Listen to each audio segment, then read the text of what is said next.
அவ்வளவு அழகா ஒரு நல்ல புள்ள பாருங்க ஈசாக்கு. கேக்குறான் அப்பா கிட்ட, அப்பா பலி கர்த்தர் பார்த்து கொள்வார்ப்பா. கொஞ்சம் நினைச்சு பாருங்களேன், கையெல்லாம் கட்டி அந்த பலி மேல அவன் கிடத்துறான், விறகுலாம் அடுக்கி அது மேல என்ன பண்றான், தன் பிள்ளைய கட்டி அப்படி வைக்கிற நல்ல புள்ளாங்க ஈசாக்கு. அது இயேசுனுடைய முன்மாதிரி. ஆல்ரெடி ஒரு நிழலாட்டம், இயேசு கிறிஸ்துனுடைய நிழலாட்டம் தான் யாரு, ஈசாக்கு. ஆபிரகாம் கயத்தெல்லாம் கட்டி அவன் என்ன பண்ண போறான், பலி மேல வச்சு அவனை வெட்ட போறான். குழந்தை என்ன பண்ண, வெட்ட போறான்.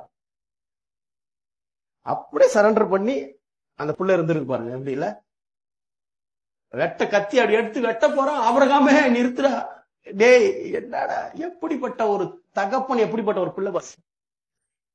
That is the right relationship. தெரிஞ்சுக்க, நீங்க தகப்பனா யாரும் தெரிஞ்சு உங்க தகப்பன மாதிரி உருவாக்க கூடாது. மாம்ச தகப்பன், எங்க அப்பா எனக்கு முன்மாதிரி கிடையாது. ஏசப்பா தான் எனக்கு முன்மாதிரி, பிதா எனக்கு முன்மாதிரி. அல்லேலூயா, எனக்கு முன்மாதிரி. அதனால நல்ல ஒரு தகப்பனா உருவாக பிரயாசப்படுங்க, நல்ல தாயா உருவாக பிரயாசப்படுங்க. நல்ல தகப்பனா தாயா தெரிஞ்சுக்க. ஃபர்ஸ்ட் தெரிஞ்சாதான் உங்களுக்கு, தெரியல எப்படி. எல்லாவற்றையும் தருகிறவர் தாய், ஆனால் சரியானதை எல்லாற்றையும் தரது கிடையாது.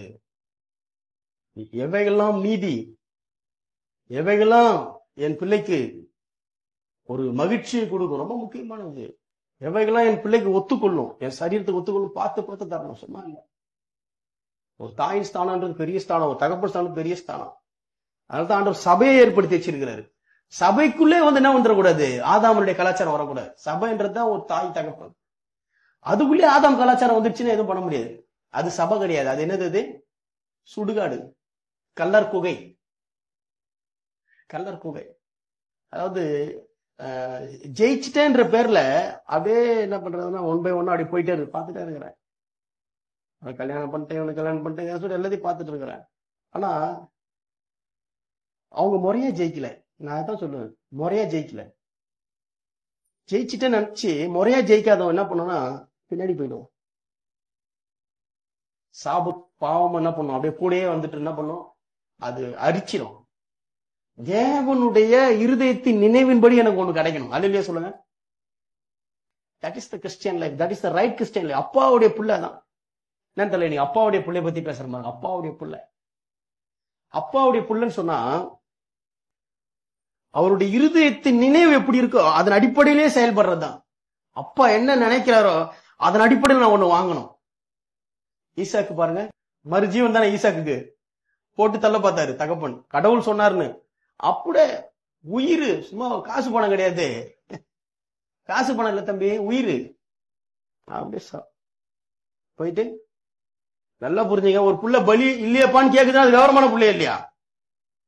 அப்ப பலி எங்கப்பான்னு கேக்குது. கர்த்தர் பார்த்துக்குள்ள இருப்பான்னு அவன் சொல்றானா, அது புள்ள விவரத்துல இருக்கா இல்லையா?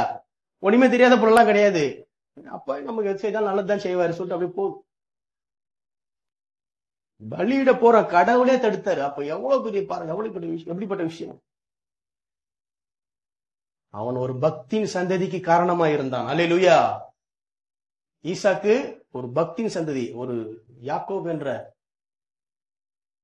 ஒரு பக்தியின் சந்ததி. யாக்கோபு மூலமா 12 கோத்திரம் வந்தது, சும்மா இல்ல. ஈசாக்கு ஏசா கணக்குல வரல, ஏசா விட்டுருங்க.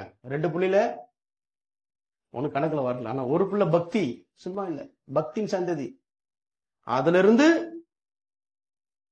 12 கோத்திரம்.